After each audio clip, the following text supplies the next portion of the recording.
La radio est une imagination. La vôtre. Bienvenue sur iRadio.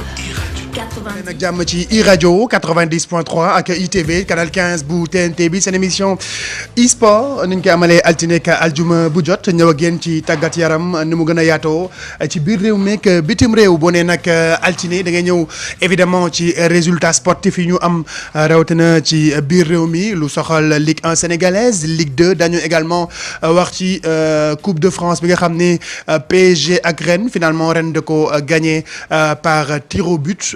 mu nekk nag ndamu sénégalais yu bëri ku ci mel ni Ismaïla Sarr Mbaye Niang Abdoulaye Diallo donc champion de France ak Rennes ñoo gagné Coupe de France bi donc et puis PSG daanu jéem a xool ba xam lan moo tax bi ko Qatar yi jëlee ba léegi nii bii mooy nag échec bi nga xam ni nekk na échec bu jaaxal ñu bëri ndax Thomas Tuchel ak équipe am championnat bi donc cote la ñuy gagné Rennes muy championnat de France ñàkk Coupe de France ñàkk Coupe de la Ligue ñàkk également Ligue des Champions loolu du ñàkk rek. dinañ ci ñëw nu mu gën a yaatoo fii ak 17h30 ci ndax ci nañuy tàggoo ci iRadio mais très rapidement dañuy ñëw ak quelques résultats yi nga xam ne jot nañ ko am déjà on va démarrer avec quelques résultats yi ñu am en Europe avant de revenir un peu ak ci championnat sénégalaise avec Pape Malick Diaw on va voir un peu ce qui s'est passé avec le championnat de France gis nañu déjà démb Marseille mi nga xam ne hypothéqué na pratiquement ses chances de disputer une coupe d'Europe l'année prochaine Marseille nga xam ne démb Nantes te ko gagné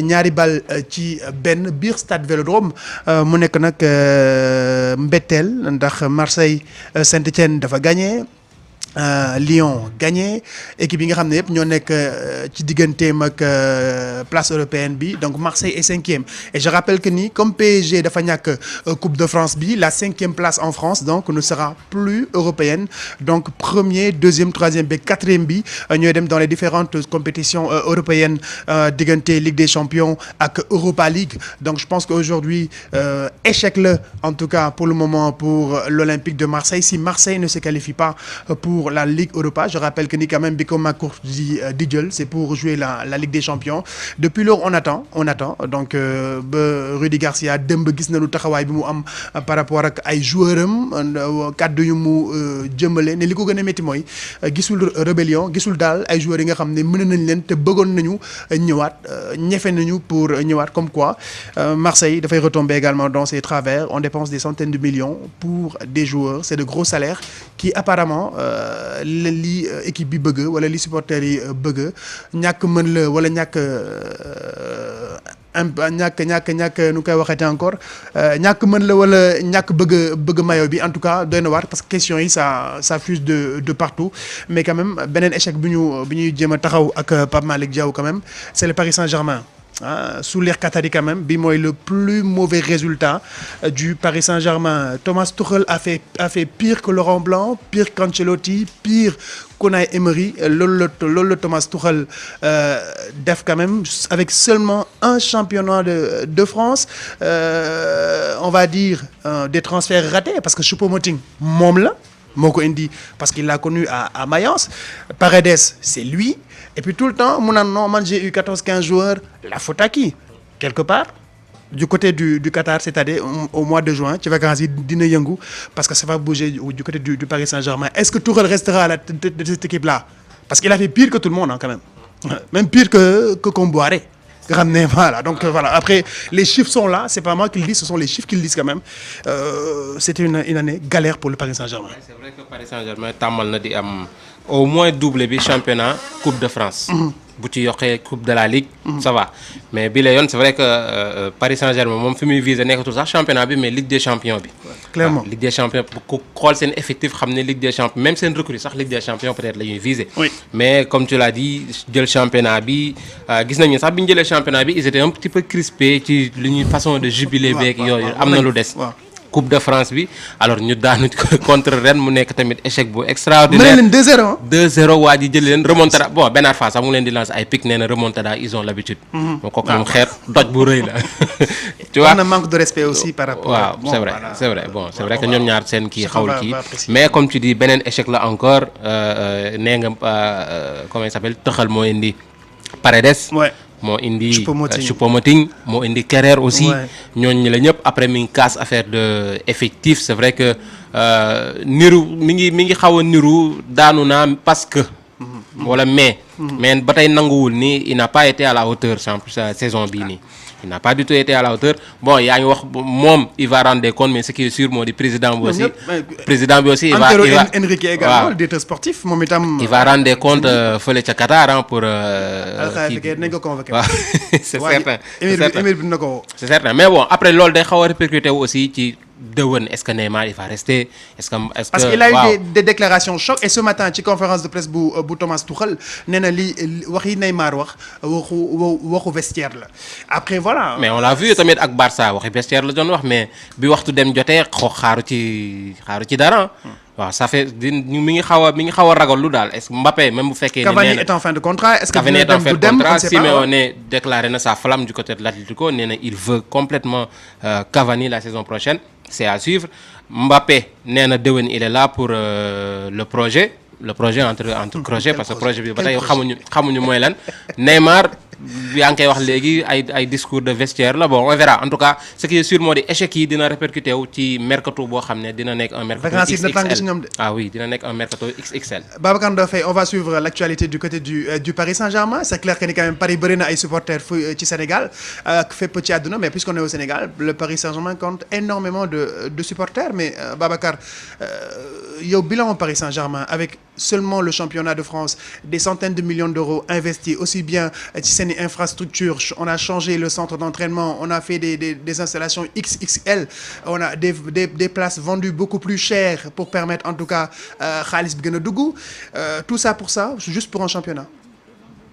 oui Bouba alors maa ngi leen di nuyu ñuy déglu yëpp alors man affaire bilan li tax duma ci sawar trop c'est que on a tendance à mélanger un peu tout et n'importe quoi à la fois. Si on veut juger la saison du PSG par rapport aux ambitions du club, oui, c'est un gros raté. Pour un club qui a l'habitude de tout prendre. Doubler, tripler. Au niveau domestique en tout cas. Bien sûr. C'est un raté bu fekkee en Ligue des Champions ils progressent pas, ils perdent la Coupe de la Ligue, ils perdent la Coupe de France. Maintenant li may bañ mooy qu'on fasse tout le temps une corrélation entre les millions dépensés et les trophées acquis parce que c'est pas garanti du loo xam ne tu investis tu récoltes aujourd'hui ça n'existe nulle part. D'accord. Manchester City dépense autant oui. Et n'a pas tout le temps la garantie de prendre ne serait-ce que le championnat. C'est vrai que jël nañ ko daaw ren ñu ngi xëccoo bëgg ko nekk ci yoonu jëlaat ko mais c'est juste pour dire que c'est pas aussi automatique par rapport aux millions dépensés. Ils ont acheté des joueurs sur des contrats qui durent au moins 4 ans. On ne peut pas juger ces millions dépensés là sur la base de la première année. C'est pas possible de la deuxième année. Mbappé il vient d'arriver, Neymar il vient d'arriver. OK, ils vont boucler leur deuxième saison. Mais c'est trop juste pour ñu bëgg fixer oui, on les a achetés à 400 millions. Dans aucun club au monde, même le Real Madrid, est-ce que tamit c'est pas au niveau de la communication qu'il faut revoir tout ça aussi la communication Babacar. En fait, on est dans un supporters ils sont dans le droit de demander écoutez c'est des centaines de millions nous aussi on veut des résultats xam nga waxu supporter aussi loolu la voilà après ñoom est-ce que c'est censé ou pas d'accord vas-y mënuñu basé wu ci waxu supporter kese pour faire une analyse. Même le Real Madrid qui est pour moi la référence quand on parle de gestion de club en termes d'ambition et tout ce qu'on veut. Le Real Madrid bi muy jënd Cristiano Ronaldo c'était pour un montant record de 94 millions d'euros. Bien sûr. Il a fallu que Cristiano Ronaldo soit là pendant 1, 2, 3, 4 saisons pour que le Real commence à récupérer vraiment sur le plan sportif les résultats de cet investissement. Cristiano Ronaldo ils l'ont acheté à 94 millions d'euros en 2009. En 2009 le Real n'a pas gagné la Ligue des Champions. En 2010 le Real n'a pas gagné la Ligue des Champions. Il a fallu attendre jusqu'en 2014. Et même en championnat le Real n'avait pas cette régularité. Après on me dira que différence de niveau en Espagne on a plus de concurrence tout ce qu'on veut, OK. Mais le PSG ne peut pas investir 1 milliard, même s'ils investissaient 1 milliard d'euros ce n'est pas automatique que da ngay gagner Ligue des Champions année bi ci topp xanaa nga jëndandoo Messi ak Cristiano Ronaldo la même année bu boobaa on pourra exiger ci année bi ci topp mais ce n'est automatique nulle part tu prends tous les clubs qui ont gagné la Ligue des Champions ci année yi nii passé il y a beaucoup plus eu le Real et le Barça qui ont raflé pratiquement le gros lot mais à part eux il y a eu l'Inter de José Mourinho il y a eu le Bayern il y a eu Chelsea mais c'est des équipes qui se sont construites sur une certaine période ok le PSG dépense beaucoup mais le PSG il ne suffit pas de dépenser pour récolter les résultats de façon automatique c'est pas automatique et souvent loolu mooy nax les Parisiens en fait c'est de croire que tout est acquis du coup à chaque fois qu'il y a un peu de difficulté ñu commencé jaxasoo parce que tàmmuñu loolu en fait. Est-ce que ce n'est pas la faute également aux dirigeants parisiens de faire une communication dans le sens où lan lañ tàmm à Paris il faut dire la vérité lan lañ tàmm à Paris écraser pratiquement tous les adversaires. Bien sûr. Du coup à la première difficulté muy en Ligue des Champions ils sont déboussolés. Après il y a autre chose quand on parle de l'effectif de Thomas Tuchel. Il a dit qu'après la trêve hivernale il a senti que ça a dégringolé. Ouais, mais en fait loolu c'est une communication pour man c'est plus une communication pour préparer l'année prochaine parce que aussi il faut pas qu'on lui refuse une chose à un moment donné de la saison même dès le début de la saison il avait ciblé ses impairs wax ne fii ak fii soxla naa fi lii buñ ko andilul ça ne suffit pas pour le dédouaner mais buñ ko andilul mën nañ ko nangul loolu à un moment donné de la saison neewoon na lii soxla na ko bu ko amul dina ci am difficulté dina ci am lii bah ils ont essayé ils l'ont pas fait en début de saison ils ont préféré garder les Lassana Diarra garder les positions joueurs yoo xam ne en comptant sur leur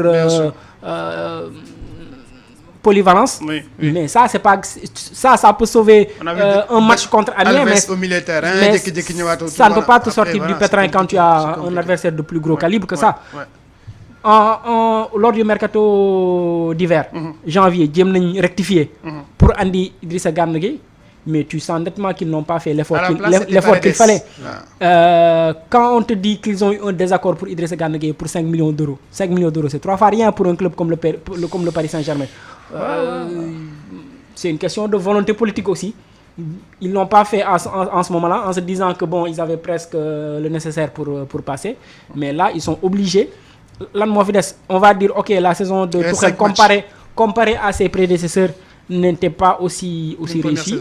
Bah qu'est-ce qu'ils vont faire ils vont pas limoger bu ñu ko limoger ce sera continuer en tout cas sur l'éternel processus de l'éternel recommencement parce que mënoo depuis Laurent Blanc c'est le même système qui est là. On fait la même chose ku ñëw toog 2 ans tu remportes tout sur le plan local après ñun dindi la parce que andi woo kii ak yooyu à un moment donné il faut voir plus haut et plus haut c'est au niveau de la gestion carrément c'est au niveau de la gestion du club par Nasser El Khelaifi qui n'a rien d'un vrai dirigeant de football d'un club de haut niveau. On dit en tout cas donc Pape Malick Diop on va du côté du Paris Saint-Germain moom seen vacances yi moom dina yëngu. En tout cas on attendra et on suit il reste 5 matchs maintenant bon il faudra remobiliser tout le monde ni ko Thomas Tuchel waxee sànq ci conférence de presse am il faudra remobiliser tout le monde attendre on rappelle que sanction Neymar bi pour la Ligue des Champions génn na pour le moment 3 matchs de suspension donc premier tour bi moom c'est sûr que ni il sera pas là et en général quand boo dugalee recours moom dama ragal sax gars yi yokk affaire yi donc on va essayer de voir peut-être xanaa il va s'excuser publiquement wala jéem a xool ndax sax gars yi il va faire 3 matchs Mbappé également carton rouge bi demain il sera pas du déplacement à Montpellier donc voilà demain donc moom on va essayer de voir comment le Paris Saint-Germain va se comporter suba contre Montpellier. Non comportement Paris instant amatul enjeu. C'est comme le Real ils sont grassement payés pour taper sur un ballon donc après écoute mon gars c'est-à-dire voilà tu voilà quoi. C'est comme non attends il faut pas aussi qu'on fasse un mauvais procès aux joueurs. Ils sont grassement payés c'est parce qu'ils amènent beaucoup d'argent au club aussi il faut pas qu'on oublie ça. Si on paie club bi fay Neymar ay millions c'est parce que en retour sur investissement bi mu ci am dafay bari trop également faut pas dire ok Neymar on te paie non ils sont payés parce qu'ils font le travail pour lequel ils sont payés maintenant est-ce qu'ils le font correctement je sais pas bon, après, non ça c'est à l'employeur de juger en tout cas parce qu'on parle beaucoup d'investissement des joueurs des nangam c'est pas moi qui le dis je veux dire on parle beaucoup d'investissement des joueurs est-ce qu'ils sont assez investis dans le truc on verra dans le projet on verra il faut qu'on soit d'accord sur une chose c'est-à-dire li dugg ci salaire u joueur du prestation terrain kese c'est clair. du prestation terrain kese. Dara. On est d'accord sur ça. Maintenant bu ma nee joueur bi dañ koy fay xaalis bu bari. C'est parce que aussi en contrepartie dafay dugal xaalis bu bari. waaw mooy je vais prendre l'exemple le plus banal. Alexis Sanchez à Manchester United. Sportivement il rapporte absolument rien du tout aujourd'hui. Sa forme est une catastrophe. Mais quoi qu'on puisse dire, Alexis Sanchez, ne serait-ce que les 2 premiers mois de son arrivée à Manchester United, en termes de merchandising, en termes de droit d'image, en termes de tout ce qui est recettes yi ànd ak image am, il a apporté des millions et des millions qui permettent en tout cas d'amortir une très grande part jusqu'à quand de ce qui est payé. Maintenant, jusqu'à quand on peut le garder en main forme pendant 5 ans. Ouais, mais non, attends, les gars, ils veulent faire du fric. Quand tu fais Bouba, quand tu fais un contrat, tu prends en compte tous ces paramètres-là. Mais oui, bien sûr. Parce que l'autre aussi, ça prend en compte ce qu'un Sadio Mané fait. Peut-être biñ koy jënd valeur financière am eggul woon bu Alexis Sanchez, mais il t'apporte sur le plan sportif, sur le plan kii ak yeneen yoo xam ne le club il viendra pas lui dire bon tu fais un superbe travail, je multiplie ton salaire par 10. Donc c'est voilà, léegi on va quitter Marseille pour Paris pour Marseille avant ñu ñëwaat ci kii bi. Marseille également, on a vu l'OM Champions Project de monsieur McCourt qui s'est transformé en OM Champions sans Coupe d'Europe. En tout cas, bu ñu deful nank, il reste 5 matchs. On a vu hier également Marseille tamit seen masse salariale extraordinaire. On perd beaucoup d'argent avec cette équipe-là. Marseille 5e, démb dañu ñàkk. Garcia moom itam s'est défoulé un peu sur ses joueurs. Marseille on il va se défouler sur lui quand? Sur lui-même. Moom tout le temps il va trouver des excuses. Moom mi ngi loolu. Marseille tamit Nantes fait que 2-1. Nantes 4e victoire d'affilée. Lille doon Lyon doon Marseille, donc voilà quoi. Marseille pratiquement mën naa ne qualification am ci Ligue des Champions wala Europa League c'est mën naa ne c'est quasiment mort quoi, parce que ça il faut defe naa ni moom des si et des mais des si de Saint-Étienne de tout le temps comme ni ko kii waxee comme ni ko benn waxee Garcia tout le temps les joueurs moom tout le temps mi ngi wut cible boo xam ni, mais jamais il n'accepte comme Tuchel que ni la faute peut-être vient de lui. Est-ce que ni muy gérer club bi. Mais président dafa ñëw il y a 5 mois derrière, son président là a prolongé son contrat alors que Marseille était au plus mal. Après certains n'ont pas compris quoi. Bon, mais l'appétit vient en mangeant, peut-être fi ñu commencé sori na. Dem nañ ba ci biir gis ne peut-être mun nañ qualifier, mais après bu ñu gis à domicile ne que ça ne passe pas. te defe naa ni qualification moom à domicile boo ko mënul lijjanti à domicile. Ça va être compliqué à l'extérieur. te Marseille. mais Marseille c'est même un miracle. que fi ñu toll nii ci saison bi Marseille di xëccoo ay bokk Europe. Non non il a raison hein. Non 12e défaite non mais la vérité. Marseille la saison catastrophique bi ñu nekk di def ren. daf ko waroon ça pose un peu le niveau du championnat de France, je suis désolé. Oui, Marseille saison bi mu nekk di def ren. heure bi ñu nekk à moins de 5 journées de la fin. dañu waroon wax ne Marseille mi ngi diggante quoi 12e ak 15e peut-être wala ndax lijjanti na wàcc ak affaire yooyu. mais Marseille à un moment donné bu defee un parcours aussi chaotique. mu ñëw ba fin de saison muy xëccoo ndax dina bokk Europe ak du bokk Europe nañ sant yàlla na supporter yi sant yàlla parce que sérieusement bu Marseille bu saison bi correctoon. tey jii bu en fait bu les autres équipes en tout cas yi mu xëccool mooy c'est-à-dire à part Lille et Paris qui se sont largement détachés. Mais tout le reste font une saison quelconque. Lyon mi nekk di xëccoo mu am possibilité xëccoo 3e place. Mais imaginez Lyon jëm dem 3e place déwén dem football ji Ligue des Champions ak saison bu catastrophique bi ñu def ren ba les gens ils ont voulu incendier le coach Bruno Genesio depuis je ne sais combien de mois. Ben ça pose le problème du niveau du championnat parce que Marseille ils font une saison catastrophique. Def une saison catastrophique nag di xëccoo ndax dinaa bokkam du bokk franchement c'est un miracle. Déjà après OK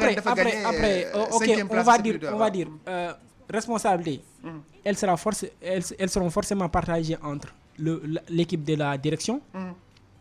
J'ai pas compris leur politique de américain bi on peut rien lui reprocher parce qu'il met les billes et tout ça, mais à partir de héros jëm ci Zubizarreta jëm ci Garcia ils ne parlent jamais le même langage, ils n'ont jamais les mêmes discours.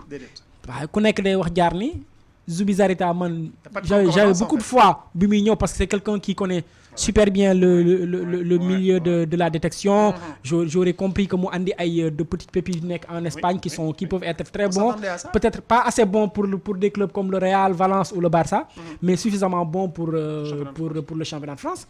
Mais depuis qu'il est là, ban joueur nga gis ne andi nañ ko pour kii ak affaire yooyu jamais rien. Après est-ce qu'il y a des désaccords? Ça a l'air flagrant entre moom ak Garcia, ils n'ont pas la même vision. Et loolu ça pose problème. Tu peux pas choisir des dirigeants yoo xam ne kii bu waxee guy ga kii ne Dakar ga nga bëgg ñu continuer nga bëgg ñu continuer il faut une visibilité bu leer naa ñi ci ku la xam lu ñu jëm ñu xam ku ci nekk fan la ay prérogatives am yem ak lan la mën a andil mais sinon ça sert à rien. Zubizarreta il est là depuis combien de temps andiwul benn kii à la limite je me dis on a beau tooñ kii Labrune l'ancien président non du jàmbaar de non du jàmbaar c'est xam nga c'est quoi le drame c'est parce que ñi ils font une saison catastrophique qu'on se met à comparer ak li fi Labrune doon def alors que li fi Labrune doon def c'était pas extraordinaire. On aurait le Marseille aurait pu faire largement mieux. La preuve saison daaw bi Marseille def dem dem finale Europa League et tout, ils l'ont fait avec un effectif qui a été pratiquement construit avec l'ancienne équipe. Labrune mën nañu wax lu nekk ci gestion mais sous Bielsa en tout cas ils ont fait Imbula, Payet, Mendy, Thauvin, Bouna Sarr. C'est pratiquement l'ossature de l'équipe bi nekkoon kii ak affaire yooyu. Après ils ont tenté beaucoup de coups. Ça a l'air plus cohérent, même si à l'époque on riait du projet Dortmund, mais ça a l'air plus cohérent que l'actuel projet. Et puis c'est vrai avec aussi des chiffres comme ni nga ko waxee aussi tenté nañu ay coups aussi mais ñii moom ñi ngi xaar ñoom itam fu ñuy mujjee. C'est déjà McCourt il est arrivé avec un peu plus de 200 millions d'euros yi nga xam ne def na ko ci projet bi à travers quelques recrutements à gauche et à droite. Les salaires également, quelqu'un comme le Tunisien Abdenour qui émarge à un peu plus de presque 400 000 euros pour tout le temps sur le banc. Après c'est une masse salariale qu'il faudra gérer. C'est beaucoup d'argent. Xam ne tu vas repasser devant la DNCG pour présenter ce dossier balaa ngay jàllaat l'année prochaine. Et tout ça il faudra gérer aussi parce que c'est une entreprise, c'est un personnel qu'il faut payer. Il y a tous ces paramètres là. Maintenant il faudra trouver l'équilibre là comme ni nga ko waxee tam, trouver cette équipe, ne pas faire n'importe quoi. Est-ce que entre Zubizarreta ak sa waay forcément été bi waaj tamit dem mi ngi woon ci tribune yi, il va pas jeter son argent aussi par les fenêtres comme ça aussi chaque année quoi, parce que il a un projet qui est là sur combien d'années. On va attendre, on va voir par rapport à Marseille. Donc ñu dem Espagne, l'FC Barcelone champion, c'est pas une surprise, voilà, champion, voilà. Pas du tout, pas une surprise. On s'attendait à ça. Voilà. Barça champion, mais defe naa ne particularité bi mooy Wagué champion aussi. Oui. C'est su ma juumee le premier Sénégalais à être champion d'Espagne. Oui, normalement oui. Sénégalais. Oui.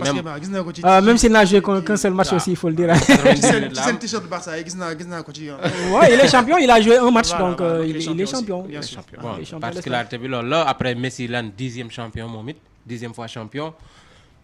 Il a un peu l'habitude. Barça on s'y attendait parce que Real Madrid ren pas à la hauteur. Atlético dem ba ci digg bi suux. Après quel adversaire pour le Barça xamatuñ ko woon, mais ce qui est sûr moo di xam naa ne diñ ci xaw a dellu si mooy li mu teel a doon champion.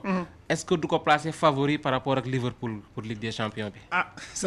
Champion ou pas, le Barça est forcément favori en Ligue des Champions. Ouais, mais est-ce que léegi pourcentage bi du gën a yokk parce que léegi fi mu ne Liverpool ñaari tableau lay xeex championnat Ligue des Champions. Ouais, mais bon après c'est vrai que Liverpool quoi qu'on puisse dire, bu fekkoon dañ leen tegal ne leen choisir leen.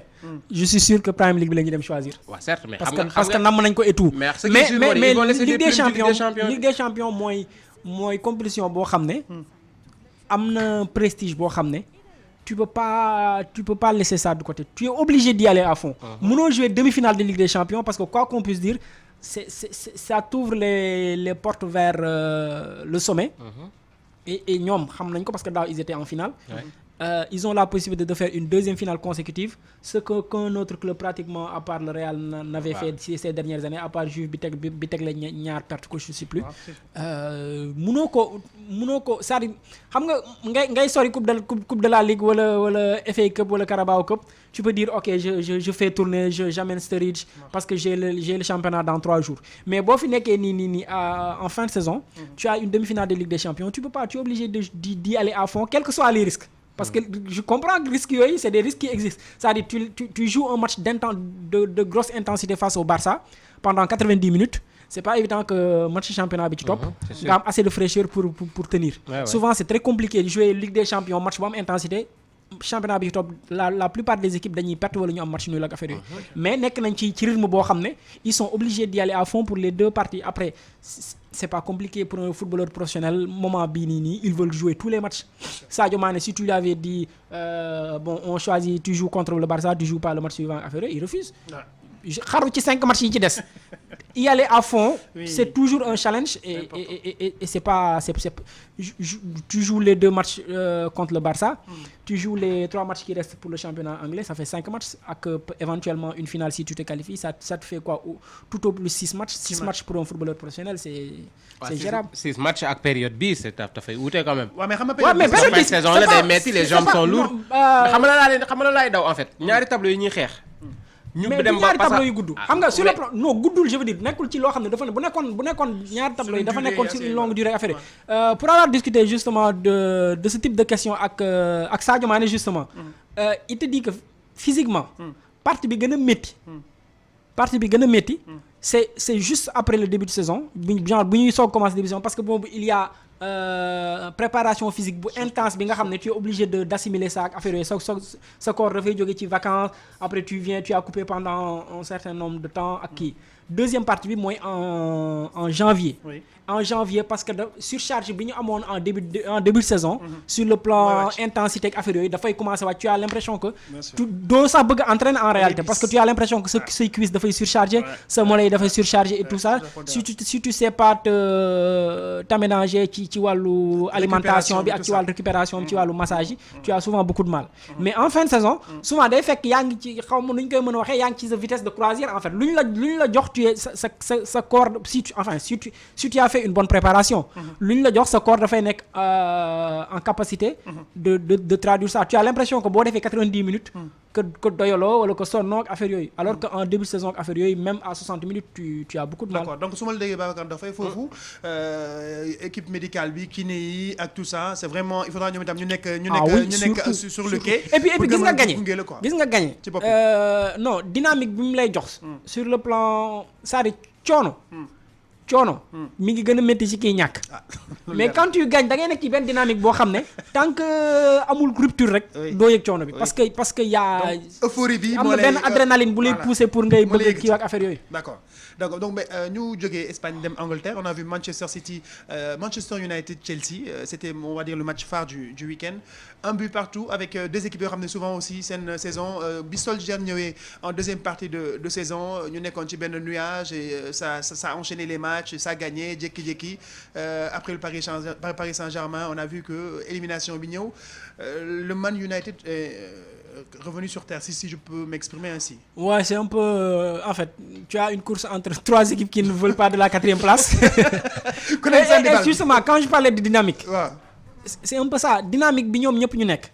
C'est parce que dañ nekk une dynamique assez négative que ils ont du mal à faire redémarrer la machine. C'est-à-dire Manchester nekkoon na ci benn dynamique boo xam ne bi Ole Gunnar Solskjaer di soog a ñëw. ku ñëw ñu dóor. C'est vrai. ku ñëw ñu dóor dañ doon dóor ñoo xam ne sax tu te disais que ñii en réalité ñoo mën Manchester mais ils étaient dans une dynamique tellement positive que loolu da leen di porter. Il a fallu que la preuve bi ñuy dóor Paris. Mais on sait tous que Paris moo mën Manchester. Oui. Mais ban Manchester moo dóor Paris. Équipe beewu Manchester. C'est parce qu'ils étaient dans une dynamique tellement positive que boo dutee tuuti ñu sur un rien ñu gagné la. Mais quand ils ont affronté ban équipe lañu njëkk a dajal Arsenal dóor leen.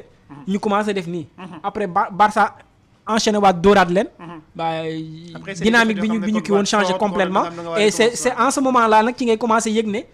accumulation surcharge physique bi nga doon daj yële ba nga xam ne quand tu gagnais tu étais dans tes derniers retranchements genre joueur bu nekk da doon def surplus d'effort physique solidarité bi day kii parce que on gagne on est dans une dynamique bëggoo série de victoires bi arrêté ben là bu defee ci commencé kii les gens ont rapidement tendance à relâcher et ça se voit même dans le comportement de Pogba qui est le leader de l'équipe tu regardes le langage corporel de Pogba tu as l'impression qu'il n'en veut plus c'est valable pour De Gea depuis la bourde qu'il a faite contre le Barça alors que De Gea il est capable sur un match bu nekkee dans la forme de sa vie il est capable sur je me rappelle benn match am contre Arsenal daaw il a sorti 14 tirs parce qu'il était dans une dynamique tellement positive que tu te dis lu ñëw da nga koy jëlee affaire mais depuis bourde bi mu def contre Paris mais kenn xamul amatul sérénité boobu tu as l'impression qu'ils n'en veulent plus ils ont envie que saison bi jeex rapidement et c'est valable pour Chelsea depuis qu'ils ont su que il y a plein de choses saison bi mënatuñu am ambition bu sori il y a presque plus rien à gagner à part Europa League bi forcément les joueurs ils se disent que gagner fa les 2 matchs dem récupérer Europa League moo gën a neex ray sa bopp ci championnat bi alors que tu n'as pratiquement plus rien à jouer voilà pour Arsenal qui enchaîne les trois défaites yoo xam ne peut-être à une autre période de la saison xëy na dañ doon gagner match yi en Europa League wala dans une autre compétition peut-être que dañ doon gagner match yi alors que là ils sont méconnaissables ci dans tous les secteurs du jeu. D'accord mais ci match bi quand même Manchester United Chelsea on a vu gros coup dur quand même pour la Côte d'Ivoire Eric Bailly officiellement forfait pour la CAN. Donc oui, son genou là démb ñi ngi doon hésiter ne non qu'on va attendre les résultats après sa sortie de l'hôpital. C'est un joueur qui se blesse trop régulièrement et surtout diggante Villarreal bu mu ñëw Manchester United entre cheville ak genou tout le temps c'est un gros coup dur pour la Côte d'Ivoire c'est clair.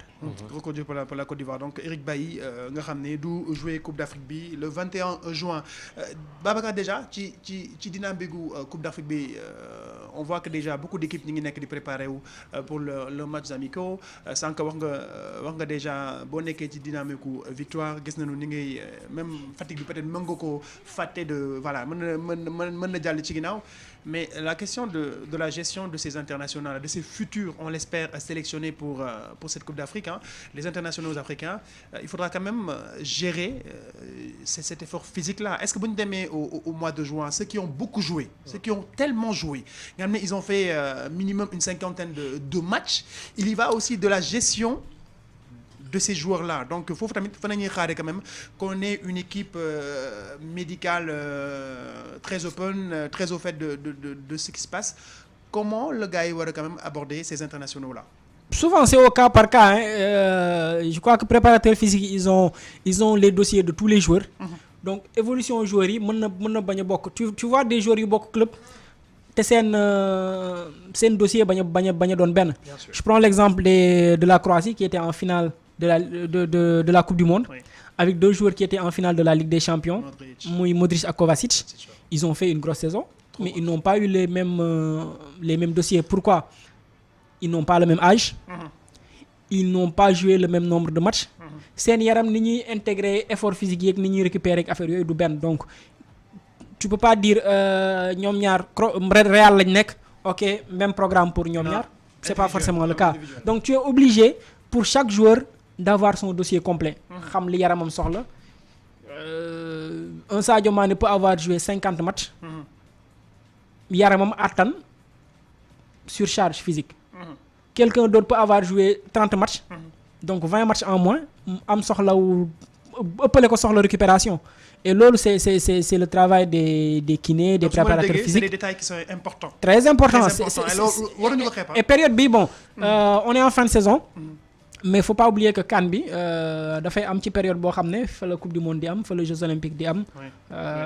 Donc ils doivent être en général capables d'intégrer ça surtout que ñun quoi qu'on puisse dire suñu joueurs yi du ñu jouer nombre de matchs yu bari yooyu noonu ñuy yaakaar en réalité.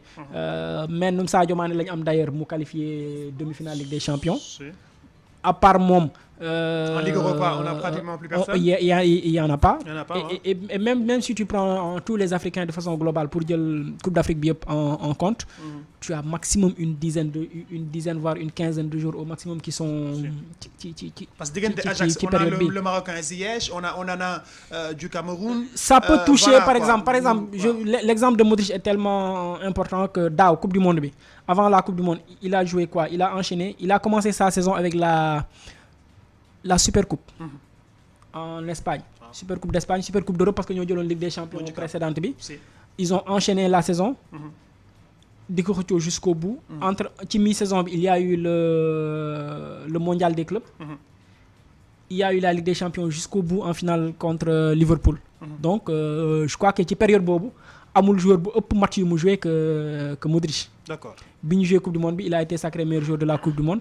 Il est allé jusqu'en finale, même si finale commencé nañ gis ne physiquement à partir de demi-finale d'ailleurs commencé gis nañ physiquement mais terewul il a maintenu un rythme assez élevé jusqu'au bout. Ça veut dire que derrière il y a une grosse équipe qui est là pour voir son dossier, qui est là pour xam li mu soxla en termes de récupération, li mu soxla en termes de massage. Moo tax da ngay gis parfois équipe nationale di entraîner nga gis benn joueur boo xam ne gaañuwul deful dara mais il fait lay toog di kii affaire les gens ont peut-être l'impression que kii dafay caaxaan wala day jaay star ak affaire yooyu.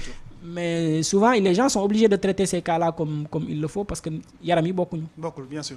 Donc balaa ñuy ñëwaat ci résultat week-end bi Ligue 1 sénégalaise bu football ak Ligue 2 di fàttali mbokk yi ni yéen a ngi déglu seen émission e-sport ci iRadio ak ci ITV canal 15 bu TNT bi mais Babacar Ndofène on va terminer très rapidement avec nos internationaux. On a vu ci week-end bi on va revenir sur Mbaye Niang, Ismaïla Sarr, Abdoulaye Diallo gagné Coupe de France déjà dynamique bi nga doon wax sànq c'est cette euphorie sur le plan surtout mental qui va te permettre de gën a mën a porter wu vers les échéances futures. On peut jouer déjà sur ça si déjà ren ak le championnat mënta demee quand même ils ont eu une belle saison parce que ça fait plus de 50 ans que la ville de Rennes attendait cette Coupe de France là mu ñëw Mbaye Niang on a vu moom itam une certaine stabilité. On a vu un Mbaye Niang quand même moom sax wax na ko gis na li ko Rennes indil. Ismaïla Sarr aussi, Abdoulaye Diallo qui revient de blessure xamuñu ci ban état de forme la nekk mais bon il était dans le groupe pour la finale. Donc on peut surfer sur ça aussi. Ñoom aussi ils peuvent travailler sur ça pour se projeter vers la CAN. Oui, pour ñoom c'est forcément un point positif. C'est toujours préférable ñëw ci compétition ak xel bu dal ak joie de vivre et tout parce que loolu la gagné di andi et puis dalay andil tàmm gagné. Et boo tàmmee gagné ça te dal fay andil benn expérience supplémentaire benn am boo xam ne tu vas te dire que bah voilà on a su le faire contre le PSG. beneen équipe boo dajal tamit même bu fekkee sous un autre maillot tu vas pouvoir montrer à tes autres coéquipiers c'était possible on l'avait fait c'est encore possible on va le faire.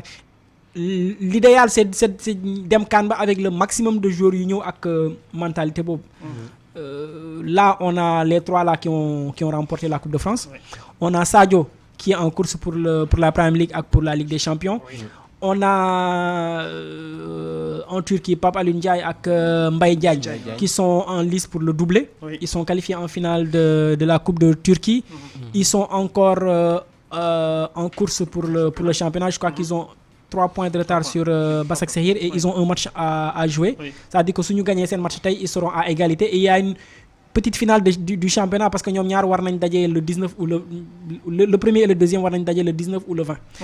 su boo ñëwee ak défaite forcément ça te pèse dans la tête. Il y a les regrets. Tu prends plus de temps à digérer cette contre-performance ak affaire yooyu surtout bu fekkee défaite bi da nga ci am part genre si tu rates on le souhaite pas, si tu rates un penalty wala si tu passes à côté de ton match daf lay travailler sur le plan mental. Boo ñëwaat tu prendras beaucoup plus de temps à changer de sujet en fait. Alors que boo ñëwee ak euphorie gagné bi tu es directement dans le bain. Donc c'est toujours bien que ñoom ñëpp ñu nekk en tout cas ci situation boobu. En tout cas j'espère que ñoom ñëpp bu ñuy ñëw ils viendront avec le sourire et ñëw ak sourire boobu ça suppose que ñëw ak trophée yi. Voilà, à condition que ça se passe bien. Ah oui forcément. Parce que léegi tey par exemple bu fekkee ne je touche du bois bu fekkee ni baaxul. Ils sont pas champions fële Turquie. Sadio Mané pas champion fële en Angleterre. esprit bi ñu nar a indi mais est-ce que après doo ko je sais pas doo jéem a redémarrer moteur bi. waaw après là c'est le travail du sélectionneur et puis des autres coéquipiers de les faire revenir rapidement ñu changer d'environnement c'est pas facile. Ça prend plus de temps parce que tu as perdu, tu es dessus. pour sa xel dellu si waat day gën a naqari mais c'est une éventualité mook sport de toute façon ñun malheureusement tàmmuñu gagné autant en club qu'en équipe nationale donc ce serait presque une situation boo xam ne dañ ko xam ba maintenant même beneen situation bi moo gën a positif mais seen situation boobu aussi am na ay inconvénients c'est-à-dire de rester sur son nuage de rester ci euphorie boobu parce que gagné naa Ligue des Champions bi je suis là je suis kii ak affaire yooyu à un moment donné il faut aussi les faire revenir. gars yi wàcce leen un peu. Voilà donc dañuy ñëwaat ci un autre pain quotidien le championnat du Sénégal Génération Foot champion. waaw Génération Foot champion. borom Istad. gannaaw bu mu dooree kon Mbour Petite Côte mais après xam naa na am question bu may posé Babacar Ndaw fee certainement dina ko intéresser sax ci Génération Foot la. puisqu'ils sont champions Casa Sport mun nañ ni bëccëg bi moom it dafa daal di faqastalu ci digganteem ak Tëngéej mi ko fekk si Ziguinchor daan ko 1-0. Pikine aussi 4 matchs ngi nii 2 nuls 2 défaites et kan moo ko dóor Linguère. Justement 3-2. Babacar ñëw ñu foofu très rapidement Linguère depuis l'histoire triste d'Amara. Depuis ñu enchaîné 2 victoires quand même. 3 victoires voilà 3 victoires. 2 en championnat ak benn en coupe du Sénégal.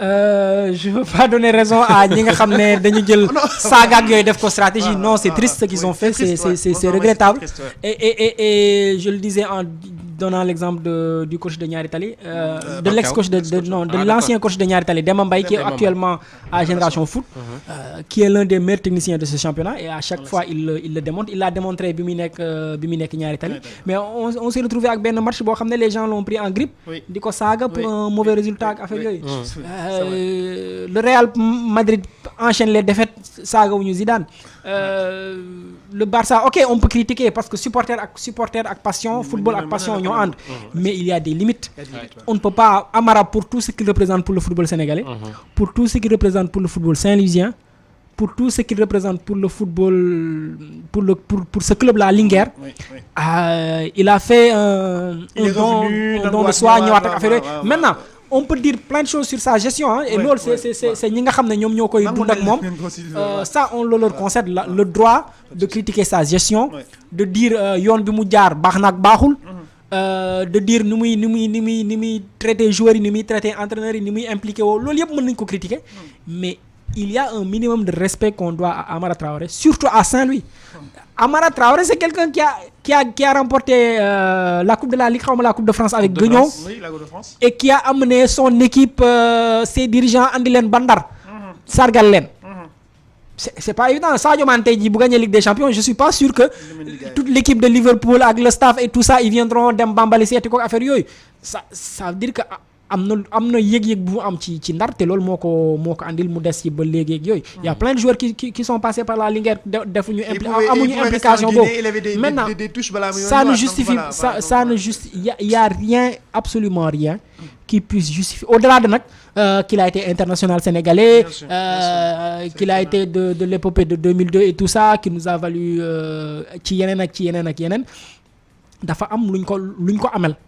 Maintenant ça n'a rien à voir ak gestion moom moo accepté dem dugal loxoom ci gestion Linguère loolu dafa ànd ak critiques yi ànd ak moom c'est-à-dire ni ñu mën a critiquer Saër Seck à Jambar ni ñu mën a critiquer le président de Niary Tally wala Ndofène à Jaraaf ak affaire yooyu ne leen mënu leen yor club bi pendant tant d'années andigu leen xaalis ak nangam tout ça on peut le dire et loolu je suis d'accord que les supporters comme ça se fait partout dans le monde tey jii les supporters marseillais ñu ngi critiquer gestion héros mais kenn demul fekki ko fi mu nekk di ko daggal di ko tout ça alors que li Amara représenté pour le football sénégalais héros représenté wul le 10e pour le football français. Pas du tout voilà donc gannaaw Linguère. waaw gannaaw Linguère Gorée mi enfoncé Sonacos officiellement en Ligue 2 depuis hier ñaari tali aussi Jaraaf fekk si ko daan ko 1-0. yii les match aussi match nul la Stade de Mbour 0 but partout ak Douane ak Ñambour. mais Stade de Mbour nekkul amul record match nul ci saison bi. man daal li ma fi wax 0-0 1-1 0-0 jaaxal na Stade de Mbour. ak Ñambour 0 but partout moom it ak Dakar Sacré-Cœur. mais Ligue 2 bi quand même on a vu Cneps ak Jambar ñoom itam mano à mano bi ah. mano à mano bi Jambar leader 44 points Cneps deuxième 43 points tey la ñuy daje. les écoles cet après-midi à 17h30. ils ont leur finale. ils ont leur finale ah. ils ont le final tey moom match la boo xam ne ñëpp à 17h30 je pense que léegi mu commencé match boobu. waaw à 17h30 mais pour dellu si ci génération foot. question bi ma bëggoon poser BNF. parce que ñun génération foot Dakar Sacré-Cœur sax laay boole ñooy centre de formation yi. gën a fës fii ak Jambar peut-être mi bëggoon signer ak Marseille. mais génération foot tey par exemple gagner championnat bi di préparer Ligue des champions. on voit que ni que à chaque fois génération foot wala Dakar Sacré-Cœur am joueur boo xam ne il peut apporter un plus pour club bi Ligue des champions. balaa moo du ci sax jouer Metz da koy récupérer wala Lyon récupérer ko. ah c'est le prix c'est-à-dire c'est le prix à payer. waaw joueur sénégalais bi balaa muy indil dara le Sénégal parce que plus tard dina koy indil bu dee c'est en équipe nationale mais ci club bi ci boppam xanaa championnat mais Ligue des champions rien du tout. parce que le pourquoi. club waaw récupérer mais c'est le prix à payer xam nga génération foot li ci Metz def. Sénégal defu ko ci.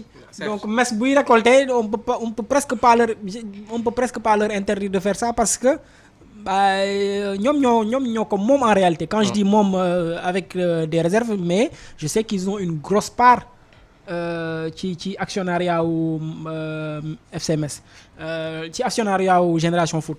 ils apportent leur argent. ils apportent leur expertise.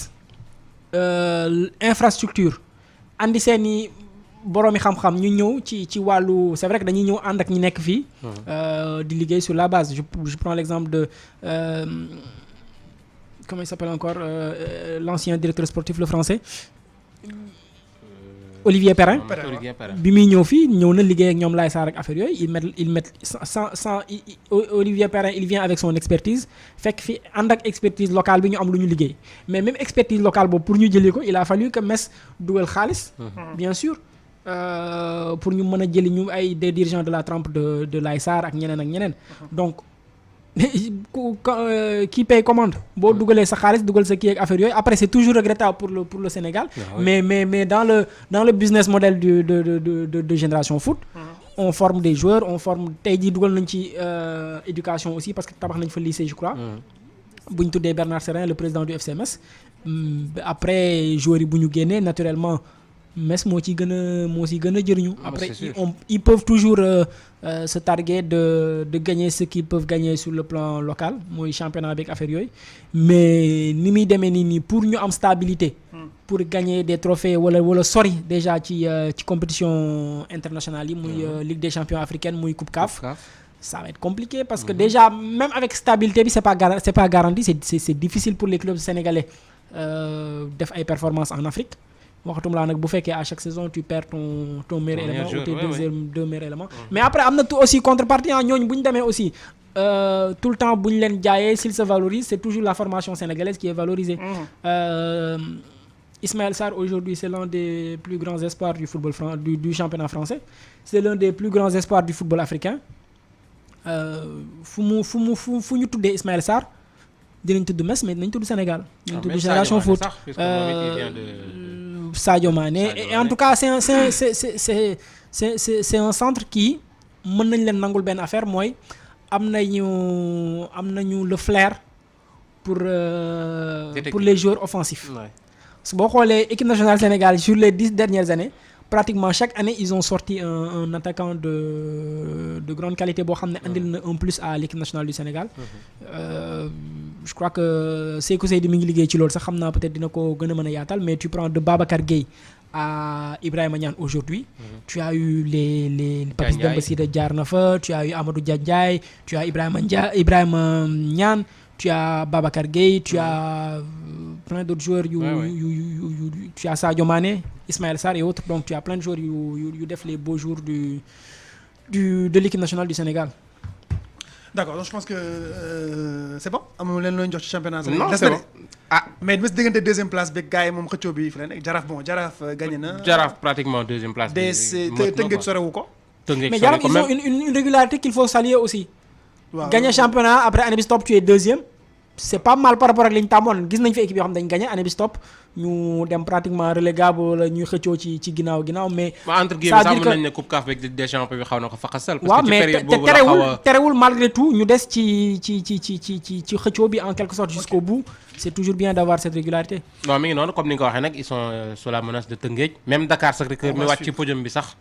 des na ba léegi dinañ topp ci iStade c'est tous les dimanches ci iRadio dès 18h ngeen ànd ak Pape Malick Diaw pour li nga xam ne mooy xew ci stade du Sénégal yi mais très rapidement dañuy jàll nag ci làmb ji ndax dimanche bi gis nañu diggante Garga Mbossé ak Moussa Ndoye Garga daan na Moussa Ndoye dañuy ànd ak Aladji Ngagne Diagne ñëwaat léegi nii Pierre ba noppi. wañ na ko daan na ko appel boobu la bëggoon mu daw jël ko wañ na ko daan na ko da ko taf rek wañ ko waaw da ko taf wañ ko da ko appel doon nañu ko jàmm te loolu la bëgg nag waa gi koros na ko ñaari yoon waa ji resté mu xam ne day ñëw voilà devant le parrain Mame Boye directeur des domaines Matar Ba ministre des sports Thierno Ka ndeysaan ci la ko Garga daan jël bu rëy da ko appel ñaari appel mu daw ñëw mu nee naa la dafa wàcc boppam buy ñëw du koy gis parce que dafa téléphoné songo bi moom Moussa moo tax dafa ñëw sol ko loxo bal ko fitti ak moom wañ ko. waaw mu nekkoon combat bu neex diggante Garga ak Moussa Ndoye Garga daan Moussa Ndoye ca stadium Iba Mar Diop yaakaar naa ni démb amateur yi kontaan nañu ni ko Aladji Ngagne waxee da ko appel ñaari yoon waaye Malick Thiandoum mu ngi ci ligne bi dama koy bàyyi mu décortiquer ñu combat bi mais quand même Malick gannaaw bi ma la nuyoo man mbette laa am ci combat bi ndax man maa ngi doon xaar beneen Moussa Ndoye ni ñu xamee explosivité wu Moussa Ndoye démb ñu gis ko Garga da koo xaar yàkkamtiwu ko bi mu ko woowee ñaari yoon ci la ko Garga daan. waaw dëgg la ñu ngi nuyu déjà suñu mbokk auditeurs yëpp. di nuyu également suma gars yi ci plateau bi. wax nga démb làmb dafa dekki wanewaat beneen xar kanam parce que Garga ak Moussa yëpp dañu ñëw indi ambiance bu nga xam ne c'était extraordinaire.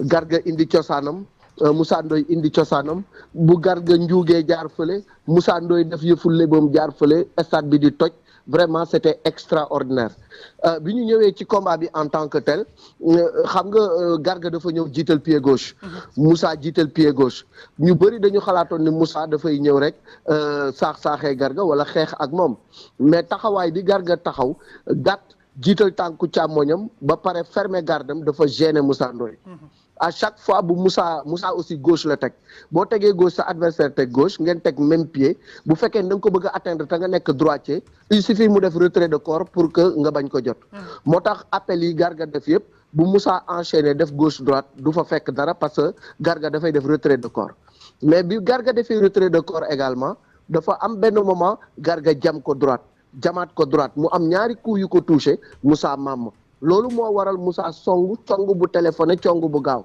parce que dafa jël ñaari coup Garga mu ne na attends kii xaaral ma dem jëli ko bi mu ko jëlee Garga bloqué ko ci kaw erreur bi Moussa def mooy déjà dafa yóotu jël bi deuxièmement aussi nit mënu la ëpp rallonge ëpp le poids nga bëgg ko féete suuf bëgg ko mboot te Garga ku ko xam-xam ne ndaanaan la Garga da ko bàyyi ba mu mboot ba jeexal mu suruxal ko yéeg ci kawam daan ko jël bu set wecc loolu nag man surprendre ma ci Garga Mbossé parce que dama ko suivre ci CLAF suivre ko ci carrière am mu nekk xale bu nga xam ne bu dee bëre bi macha allah am na ko bu dee fit am na ko bu dee xeex aussi mën na ko donc amul dara lu nga xam ni xëy na Moussa ëppalee na ko Moussa nag loolu la xaw a réere mbir pour man li gën a ñàkkloo Moussa Ndoye mooy dafa topp euphorie bi benn moment da ngay gis muy jubilé di communier ak public am alors que Garga était hyper concentré sur le combat même journaliste yi bëggoon wax ak Garga avant le combat kenn amu ko ci nanguwul wax ak kenn il était concentré sur son sujet Moussa était plus dispersé benn moment également jàpp nañ ne dafa am excès de confiance yaakaar na ne xëy na dynamique de victoire bi mu nekkoon keneen a koy téye ku dul Garga parce que benn moment ñu ngi koy wax mu ni Garga du ma bëre ak moom parce que man maa ko jiitu mais lamb mujj na dem ba boole leen dem ba Garga daan na ko démérité wul mais Garga aussi ay perspectives yu baax moom mooy ubbeeku ci kanamam. mais Malick. Malick Zos laa ba nga xam nu mu defoon. ndax mi ngi woon ci stade bi am déet. non Zos ñëwul stade même bi ñuy def open press nekk foo xam nga Zos léegi mi ngi ci beneen level nekk ci déjà champ politique bi mais aussi sur le plan social mi ngi am yeneen activités yu nga xam ne moom lay mëne mais démb encadrement bu wóor ñoom ñoo indi Garga Mbossé Garga nag daan Moussa Ndoye dina tax tey ñu wax digganteem ak Sa Thiès amagul combat Garga Mbossé ak Tapha Tine combat la donte Tapha amagul combat Garga Mbossé ak Ama Baldé combat la donc perspective yu bari dafay ubbeeku te tey kenn sañul taxawu ni da ngay bañ Garga Mbossé même Garga Mbossé ak Malick Niang mi nga xam ni kenn nangootu ko jël donte moom benn moment nangul woon jël Garga mais tey aujourd'hui bu ko Garga delloo mais Malick Niang mi ngi ci Malick nag moom dafa bari lu muy taamu de. dañ koy laajte. ñenn ñi dañ koy daw. mu xeeb ñenn ñi. waaw donc c'est extrêmement difficile depuis combat am ak Ama ba léegi mënatul am combat. mais Malick ko génne ci làmb ji te mbëru gox la te dafa am doole mën a bëre tubaarkàlla. wallaay Malick man damay dellu si tuuti ci combat bi parce que wax nga ko ñoom ñaar ñëpp jiital ku ci nekk gauche loolu xaw a indil Moussa Ndoye ay jafe-jafe ba tax na ñoom ñaar ñëpp gis nañ ku ci nekk ñaari avertissement nga jël mais après avertissement yooyu ñu gis ne Moussa Ndoye bëggoon përëxee combat bi mel ni ku xaw a tërëf mais song bi mu song man Garga man moo ma xaw a gêné song bi waaw déjà xam nga Garga dafa fermer bëre bi Moussa mënul am dara ci xeex bi donc benn moment aussi Garga di ko toucher ay coup gauche yu baax da ko ñamaat ko ci kanam attention boo leen xoolee bu baax Moussa yi mu dóor yëpp Garga day def retrait de corps coup bi jàll du ko dal mais Garga ñaari coup yi mu dóor yëpp dafa atteindre Moussa ci kanam loolu moo tax mu précipité song bi mais song bi baaxul mais baaxul dafa sori mais te ñu bari dañu wax ni Moussa mbër la bu nga xam ne mën na dóor lool waaye ñemewul dóor bu jëlee coup rek en général combat yi nga xam ne jël na ci coup yëpp dafay xaw a yàq combat parce que dafay dem song te song mi mu cong démb non seulement dafa téléphoné mais dafa kawe ba pare Garga mi ngi taxaw di la xaar ba pare da nga bëgg ko botte yow moo la sut ëpp le poids waaw donc il a fait plusieurs erreurs te loolu yëpp dafa wane ni rek il n'était pas concentré et puis amoon na benn excès de confiance bu mu amoon ba yaakaar ni Garga diisul ci kanamam mais ku xamul Garga dëgg analyser woo ko dëgg suivre carrière am yaay am aperçu boobu ci moom mais Garga ndaanaan la Malick Thiandoum ñu ngi lay gërëm doyaluñu sax mais bon ñu ngi lay gërëm ndax journal bi léegi mu door mais ñu ngi lay jox daje ci yeneen jotaay incha allah ñu gën a faram-fàcce bagage yi. jërëjëf mu nekkoon Malick Thiandoum ci téléphone bi moo ñu doon jàngatal combat bi amoon diggante Moussa Ndoye ak Garga Mbossé te Garga Mbossé daan ko gërëm ci Babacar Ndaw Faye Babacar ñu ngi lay gërëm ah. maa ngi lay gërëm bu baax di la sant di gërëm ñi ñu doon déglu ñëpp. ak ñi doon seetaan di leen jox rendez-vous. suba ak Ligue des champions bi. Ligue des champions voilà. waaw comme BNF rek di jaajëfal auditeurs yi ak téléspectateurs yi ITV yi di béggewaat loolu e-sport ak mu nga lépp famille bi la rek i rajo moom moo njaboote ñëpp kon di leen jox dig daje rek suba après vendredi ñu làbbali ñu tolleen di balaa laata koor gi mu nga last bi waaw jërë ngeen jëf mbokk yi li moo nekkoon seen émission e-sport ci i-radio ak ITV ñu ngi ci canal 15 bu TNT bi gërëm leen bu baax journal bi léegi nii lay doon ci i-radio. La radio est une imagination. La vôtre. Bienvenue sur i-radio. 90.